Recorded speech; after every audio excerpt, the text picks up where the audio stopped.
कैसा होता अगर अभी 21वीं सदी के बजाय 11वीं सदी चल रही होती। अगर हम अभी 11वीं सदी में होते तो ब्रह्मांड के बारे में हमारे क्या विचार होते? हमारे विचार होते कि धरती फ्लैट है। सूर्य, चंद्रमा और अन्य 5 ग्रह मरकरी, वीनस, मार्स, जुपिटर और सैटर्न सभी पृथ्वी के चारों ओर घूमते हैं। यहाँ तक कि आसमान में दिखने वाले तारे भी पृथ्वी की ही परिक्रमा करते हैं। कैसा था हमारा अभी से 1000 साल पहले अंतरिक्ष विज्ञान का ज्ञान? आज हम इस दुनिया के बारे में जो जानते हैं वो सब अभी से 1000 साल पहले के ज्ञान से बिल्कुल उलट है। अगर आप 11वीं सदी में होते तो क्या आप स्वीकार कर पाते कि धरती फ्लैट नहीं बल्कि गोल है? क्या आप मान पाते कि धरती सूर्य की परिक्रमा करती है? अगर मैं आपसे कहूं कि अभी से 1000 साल पहले हमारा दुनिया के बारे में केवल उतना ही ज्ञान था जितना आज एक 5 साल के बच्चे को होता है।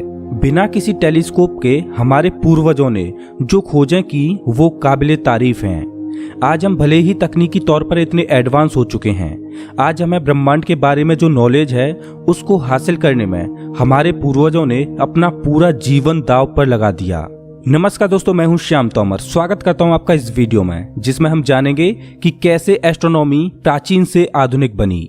जितना आज हम इस ब्रह्मांड के रहस्यों को खोजने के लिए उत्सुक हैं, आज से हजारों साल पहले भी लोग ब्रह्मांड के रहस्यों को खोजने के लिए उतने ही उत्सुक थे। फर्क सिर्फ इतना है कि ब्रह्मांड के रहस्यों से पर्दा उठाने के लिए आज हमारे पास टेक्नोलॉजी है और हजारों साल पहले उनके पास कुछ भी नहीं था। तकनीक की मदद से तो किसी भी रहस्य से पर्दा उठाना आसान हो जाता है। चुनौती तो तब मिलती है जब बिना किसी तकनीक के अनसुलझे सवालों से पर्दा उठाया जाए। हमारे पूर्वजों को एस्ट्रोनॉमी की बहुत ज्यादा नॉलेज थी। उस समय टेलीस्कोप तो छोड़ो, लेंस का भी आविष्कार नहीं हुआ था।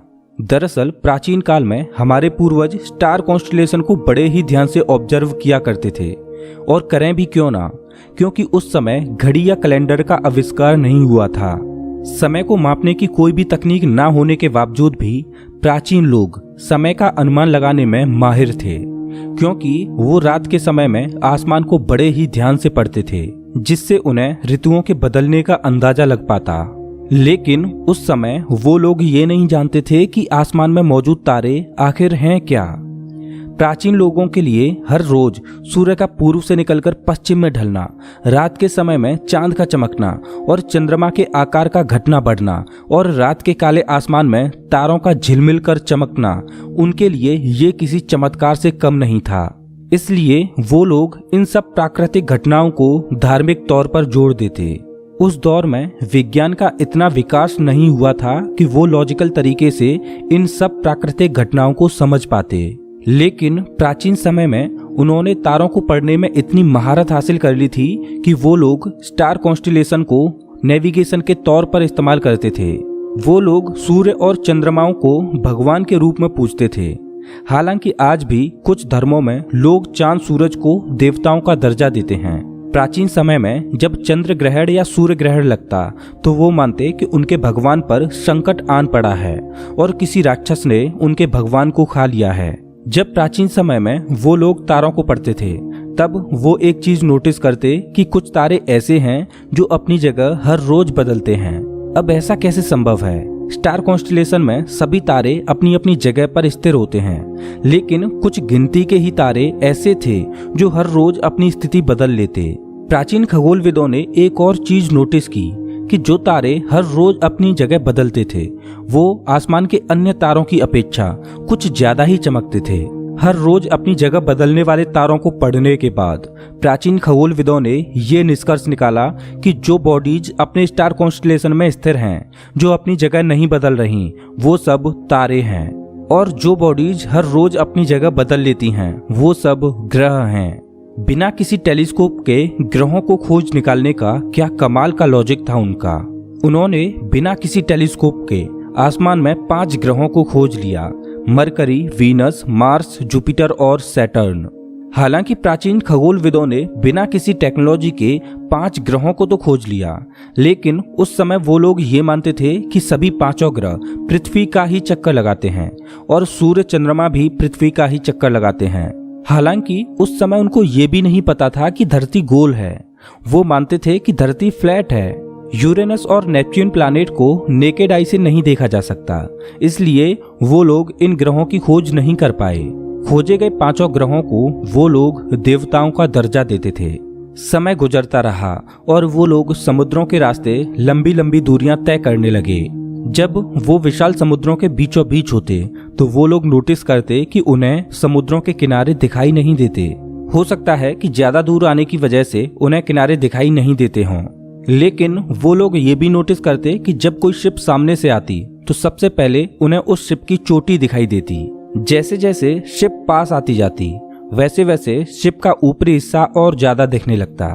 जब शिप ज्यादा पास आ जाती तब उन्हें शिप पूरी तरह से ऊपर से नीचे तक दिखाई देती। ऐसे ही कुछ अनुभवों को मद्देनजर रखते हुए उन्हें एहसास होता कि कहीं न कहीं पृथ्वी का सरफेस कर्व तो नहीं, क्योंकि ऐसा अनुभव तो केवल तभी हो सकता था जब पृथ्वी गोलाकार हो। लेकिन उस समय उनका मानना यही था कि पृथ्वी फ्लैट है। लेकिन उनके साथ होने वाले अनुभव उन्हें लॉजिकली उनकी मान्यताओं के विरुद्ध सोचने पर मजबूर कर देते। कुछ लोगों ने पुरानी मान्यताओं को नजरअंदाज करते हुए स्वीकार किया कि पृथ्वी गोल है। उस समय लोग 2 गुटों में बंटने लगे। कुछ लोगों ने पृथ्वी के गोल होने का समर्थन दिया, लेकिन ज्यादातर लोग फिर भी मानते थे कि पृथ्वी गोल नहीं बल्कि फ्लैट है। हालांकि उस समय पृथ्वी को फ्लैट मानने वाले लोगों की मान्यता गलत नहीं थी, क्योंकि उनके पास ऐसा कोई भी ठोस वैज्ञानिक सबूत नहीं था जो ये साबित कर पाता कि पृथ्वी गोल है। उस समय वो लोग केवल लॉजिकली ही सोच सकते थे। अपने लॉजिक के आधार पर निष्कर्ष निकाल पाना उनके लिए कठिन हो रहा था।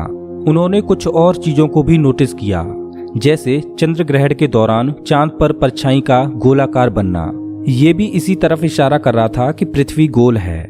लेकिन इतनी सारी ऑब्जर्वेशन से भी ये साबित नहीं हो पा रहा था कि पृथ्वी गोल है। लेकिन प्राचीन ग्रीक वासी ये मान चुके थे कि पृथ्वी गोल है। बिना किसी तकनीक के उस समय एरेटोस्थेनीज ने पृथ्वी के साइज को ही कैलकुलेट कर लिया और उनका मेजरमेंट पृथ्वी के एक्चुअल साइज के लगभग बराबर ही था। सबसे बड़ी बात तो ये थी कि उस समय लोगों को पृथ्वी की ज्योग्राफी के बारे में भी कोई ज्यादा जानकारी नहीं थी। उस समय उन्हें यह भी नहीं पता था कि समुद्र की दूसरी साइड में भी लोग रहते होंगे। लेकिन जब लोगों ने उस समय समुद्रों में लंबी लंबी यात्रा करके पृथ्वी के किनारों को ढूंढने की कोशिश की तो उन्हें नई नई दुनिया मिलने लगी। साल 1492 में क्रिस्टोफर कोलंबस ने इसी तरह से अमेरिका की खोज की। लेकिन मैं आपको बता दूं कि जब अमेरिका की खोज हुई उससे भी लगभग 1750 साल पहले एरेटोस्थेनीज ने पृथ्वी के साइज को कैलकुलेट कर लिया था। उस समय लोगों को पृथ्वी के गोल होने के इशारे मिल रहे थे, लेकिन फिर भी उस समय लोग ये मानने के लिए तैयार नहीं थे कि पृथ्वी गोल है। इसका कारण ये भी था कि उस समय लोग धार्मिक आस्थाओं से इस तरह से जुड़े हुए थे कि वो किसी भी वैज्ञानिक डिस्कवरी का स्वागत करने के लिए बिल्कुल भी तैयार नहीं थे। 15वीं सदी रिवॉल्यूशन का दौर था, क्योंकि इसी सदी में पृथ्वी की नई नई दुनियाओं को खोजा गया था, जैसे अमेरिका। और साल 1498 में वास्को डी गामा पहली बार भारत में आया और भारत की डिस्कवरी हुई। 15वीं सदी में अलग अलग दुनियाओं की खोज के बाद लोगों को धरती की ज्योग्राफी की जानकारी होती जा रही थी। अलग अलग नेविगेटर्स पृथ्वी पर दूर दूर तक सफर करने लगे, लेकिन किसी को भी कभी भी पृथ्वी का किनारा नहीं मिला। मिलती तो एक नई दुनिया। धीरे धीरे लोगों को विश्वास होने लगा कि पृथ्वी फ्लैट नहीं बल्कि गोल है। लेकिन लोगों के मन की एक अवधारणा अभी भी खत्म नहीं हुई, वो थी ब्रह्मांड का सेंटर। लोग अभी भी ये मानते थे कि पृथ्वी ही ब्रह्मांड का केंद्र है और सूर्य सहित सभी ग्रह पृथ्वी का चक्कर लगाते हैं। और लोग इस बात को माने भी क्यों ना, क्योंकि उस समय टेलीस्कोप का भी आविष्कार नहीं हुआ था, जिससे उस समय ये संकेत मिल पाते कि सभी ग्रह और तारे पृथ्वी का चक्कर नहीं काटते। 15वीं सदी के शुरुआती दौर में निकोलस कोपरनिकस नामक एस्ट्रोनॉमर ने कई सालों तक आसमान को ऑब्जर्व किया। कई सालों की ऑब्जर्वेशन के बाद कोपरनिकस ने सोलर सिस्टम का एक मॉडल तैयार किया। उनके मॉडल में ब्रह्मांड का सेंटर पृथ्वी नहीं बल्कि सूर्य था और अन्य 5 ग्रहों की तरह पृथ्वी भी एक ग्रह है जो सूर्य के चारों ओर परिक्रमा करती है। उनके मॉडल में सूर्य, जुपिटर और सैटर्न को बड़ा दिखाया गया और तारों को अपनी अपनी जगह पर फिक्स्ड दिखाया गया। कोपरनिकस के द्वारा बनाया गया सोलर सिस्टम का ये मॉडल लोगों की सोच से बिल्कुल अलग था। क्योंकि जो लोग पृथ्वी को ब्रह्मांड का सेंटर मानते थे और पृथ्वी को स्टेशनरी ऑब्जेक्ट मानते थे, तो वो ये कैसे मान लेंगे कि वो लोग सदियों से जो मानते आ रहे हैं वो गलत है। वो ये कैसे मान सकते थे कि पृथ्वी रोटेट करती है। लोगों की मान्यता के हिसाब से कोपरनिकस का ये मॉडल स्वीकार करने के योग्य नहीं था और कोपरनिकस भी ये बात जानते थे कि लोग उनकी बातों पर विश्वास नहीं करेंगे। इस वजह से कोपरनिकस ने अपना मॉडल दुनिया के सामने प्रस्तुत ही नहीं किया। लेकिन कुछ सालों बाद दुनिया के डर का सामना करते हुए कोपरनिकस ने अपना वर्क लोगों के सामने रखा और लोगों को बताया कि उनकी ब्रह्मांड के बारे में जो सोच है वो गलत है। लेकिन जिस दिन कोपरनिकस ने अपना मॉडल प्रस्तुत किया उसी दिन कोपरनिकस की मौत हो गई। कोपरनिकस की मौत के बाद कुछ लोगों ने कोपरनिकस के मॉडल को सपोर्ट किया, तो ज्यादातर अभी भी इस वैज्ञानिक डिस्कवरी का स्वागत करने के लिए तैयार नहीं थे। यूं तो इतिहास में बहुत से एस्ट्रोनॉमर्स ने अपना योगदान दिया, लेकिन एस्ट्रोनॉमी की दुनिया को सातवें आसमान पर पहुंचाने का काम गैलीलियो गैलीली ने किया। गैलीलियो वो महान वैज्ञानिक थे जिन्होंने विज्ञान के लिए पूरी जिंदगी संघर्ष किया। एक दिन जब गैलीलियो चर्च में प्रार्थना कर रहे थे, तब उन्होंने देखा कि चर्च में एक झूमर टंगा हुआ है जो हवा से हिल रहा था। गैलीलियो इस घटना को देखकर बड़े ही हैरान हुए, क्योंकि जब उन्होंने उस झूमर का गौर से परीक्षण किया तो पाया कि झूमर में जो दोलन हो रहे थे वो सभी एक ही बराबर समय में हो रहे थे। यानी दोलन की लंबाई बड़ी हो या छोटी, लेकिन हर दोलन को पूरा करने में बराबर समय लग रहा था। आपको बता दूं कि गैलीलियो के समय में घड़ी का आविष्कार नहीं हुआ था जिससे वो समय को माप सकते, लेकिन झूमर के दोलनों को कैलकुलेट करने के लिए गैलीलियो ने अपने हाथ की नब्ज का सहारा लिया। घर आकर गैलीलियो ने वही एक्सपेरिमेंट कई बार दोहराया, लेकिन हर बार रिजल्ट एक जैसा ही आ रहा था। जब गैलीलियो ने ये बात एक प्रोफेसर को बताई तो वो गैलीलियो पर भड़क उठे, क्योंकि उस समय ऐसा माना जाता था कि एक छोटा दोलन एक बड़े दोलन के मुकाबले कम समय में पूरा हो जाता है। हालांकि एक लंबे समय बाद लोगों ने ये स्वीकार किया कि गैलीलियो का एक्सपेरिमेंट सही था। सन 1608 में टेलीस्कोप का आविष्कार हो चुका था। जब गैलीलियो को ये पता चला कि एक ऐसी डिवाइस है जिससे ब्रह्मांड में मौजूद दूर की चीजों को बड़ी ही आसानी से साफ साफ देखा जा सकता है, तो उन्होंने 1609 में अपना खुद का ही टेलीस्कोप बना लिया। हालांकि उनका टेलीस्कोप बहुत छोटा था, लेकिन रात के समय में आसमान को देखने के लिए वो टेलीस्कोप पर्याप्त था। गैलीलियो का टेलीस्कोप बनाने के बाद फिर क्या, वो रोज रात को आसमान को पढ़ने की कोशिश करते रहते। आसमान को पढ़ते पढ़ते उन्होंने जनवरी 1610 में 4 छोटी छोटी बॉडीज को ऑब्जर्व किया जो कि जुपिटर के चारों ओर अलग अलग ऑर्बिट में घूम रही थीं। वो बॉडीज कोई और नहीं बल्कि जुपिटर के चंद्रमा थे। गैलीलियो ने अपने छोटे से टेलीस्कोप से सैटर्न की रिंग्स को भी देखा, लेकिन उनका टेलीस्कोप बहुत छोटा था। इस वजह से वो सैटर्न की रिंग्स के बारे में ज्यादा कुछ नहीं जान पाए। इस वजह से उन्हें लगा कि वो रिंग्स सैटर्न के चंद्रमा हैं। गैलीलियो की आसमान में की गई ऑब्जर्वेशन से यही पता चल रहा था कि सभी प्लैनेट्स और पृथ्वी सूर्य के चारों ओर घूम रहे हैं।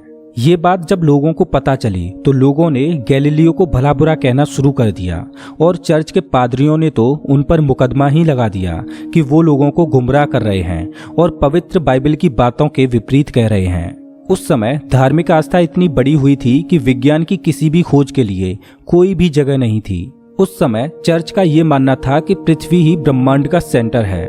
लेकिन जब गैलीलियो ने चर्च का विरोध करते हुए अपनी बातें लोगों के सामने रखी तो उन्हें चर्च के पादरियों से माफी मांगनी पड़ी और अपनी डिस्कवरी की वजह से उन्हें उम्र कैद के कारावास की सजा मिली। खैर, गैलीलियो ने विज्ञान में अपना काफी योगदान दिया। गैलीलियो ने ही सबसे पहले चांद पर मौजूद गड्ढों को डिस्कवर किया और दुनिया को बताया कि चांद की सतह समतल नहीं है। गैलीलियो के द्वारा की गई खोजें आज के खगोल विज्ञान का आधार बनी। गैलीलियो ने फिजिक्स की दुनिया में भी अपना योगदान दिया। अल्बर्ट आइंस्टाइन ने तो गैलीलियो द्वारा की गई खोजों के लिए उन्हें आधुनिक विज्ञान के फादर की उपाधि ही दे डाली। हालांकि चर्च ने गैलीलियो के सिद्धांतों को स्वीकार किया, लेकिन तब तक बहुत देर हो चुकी थी। गैलीलियो बहुत पहले ही इस दुनिया से जा चुके थे। हालांकि समय के चलते लोग ये तो मानने लगे कि पृथ्वी भी अन्य प्लैनेट्स की तरह सूर्य के चारों ओर घूमती है और पृथ्वी ब्रह्मांड का केंद्र नहीं है। लेकिन अभी भी लोग ये नहीं समझ पा रहे थे कि ऐसा क्यों हो रहा है। सभी ग्रह सूर्य के चारों ओर क्यों चक्कर लगा रहे हैं। लेकिन 17वीं सदी के अंतिम दौर में विज्ञान और गणित के विशेषज्ञ सर आइजैक न्यूटन ने एंट्री मारी और उन्होंने फिजिक्स की दुनिया में तहलका मचा दिया। अब वो दौर आ चुका था जब लोग पुरानी मान्यताओं को तोड़ विज्ञान की हर एक डिस्कवरी का हाथ खोलकर स्वागत करते। सन 1687 में न्यूटन ने लोगों को एक नए फोर्स से परिचित कराया और वो था ग्रेविटेशनल फोर्स। न्यूटन ने बताया कि क्यों प्लैनेट्स सूर्य के चारों ओर घूमते हैं। समय जैसे जैसे गुजर रहा था वैसे वैसे विज्ञान की दुनिया का विस्तार होता जा रहा था और लोगों की रुचि ब्रह्मांड के बारे में और बढ़ती जा रही थी। धीरे धीरे हमारे सौरमंडल के अन्य ग्रहों की भी खोज हुई और उनके चंद्रमाओं की भी खोज हुई। 20वीं सदी के आते आते हमारी तकनीक भी बढ़ती जा रही थी। हमारे टेलीस्कोप पहले से बेहतर होते जा रहे थे, जिस वजह से हम यूनिवर्स को और अच्छे से समझते जा रहे थे। हमें ये भी पता चला कि जिस आकाश गंगा में हमारा सूर्य है वो ब्रह्मांड में अकेली नहीं है, बल्कि ऐसी ही अनगिनत आकाश गंगाएं ब्रह्मांड में मौजूद हैं। 1903 में कैलिफोर्निया में एक बड़ा टेलीस्कोप बनाया गया जिसको बनाने में तकरीबन 11 साल लगे और इसी टेलीस्कोप ने हमें एहसास कराया कि दुनिया मिल्की वे गैलेक्सी के भी बाहर है। 20वीं सदी में हमने कई ऐसी उपलब्धियों को हासिल किया जिसने अंतरिक्ष के मामले में हमारी सोच को ही बदल दिया। 4 अक्टूबर 1957 को मानव जाति ने इतिहास बदल दिया, क्योंकि ये वो दिन था जब सोवियत यूनियन ने स्पुतनिक 1 नाम की सैटेलाइट को पृथ्वी के ऑर्बिट में सफलतापूर्वक लॉन्च किया। अब तक इंसान केवल अनुमान ही लगाते थे कि पृथ्वी गोल है, लेकिन 4 अक्टूबर 1957 को मानवता ने स्पुतनिक 1 नाम की सैटेलाइट को पृथ्वी के चारों ओर चक्कर लगाने के बाद पृथ्वी के गोल होने का ठोस सबूत प्रस्तुत किया। हालांकि अब तक लोग मान चुके थे कि पृथ्वी गोल है, लेकिन इसका पहला एहसास उन्होंने सैटेलाइट का पृथ्वी के चारों ओर घूमने के बाद किया। 1971 में यूरी गागरिन ऐसे पहले व्यक्ति बने जो आउटर स्पेस में गए और 1969 में इंसान ने वो कर दिखाया जिसकी कभी किसी ने कल्पना भी नहीं की थी। 1969 में नासा के अपोलो 11 फ्लाइट के जरिए इंसान ने चांद की सतह को भी छू लिया। आज हमारे हबल टेलीस्कोप जैसी बड़ी बड़ी मशीनें ब्रह्मांड के रहस्यों को खोजने में लगी हैं। आज स्पेस एक्सप्लोरेशन के बारे में तो आप जानते ही हो। आज हम यूनिवर्स के बारे में जो भी जानते हैं उसके पीछे बहुत सारे खगोलविदों का हाथ है, जिन्होंने इस दुनिया को समझने के लिए अपना पूरा जीवन दांव पर लगा दिया। दोस्तों, अगर आपको ये वीडियो अच्छा लगा हो तो इसे लाइक करें और ऐसे ही मजेदार वीडियोज के लिए चैनल को सब्सक्राइब करें, साथ ही बेल आइकन दबाएं।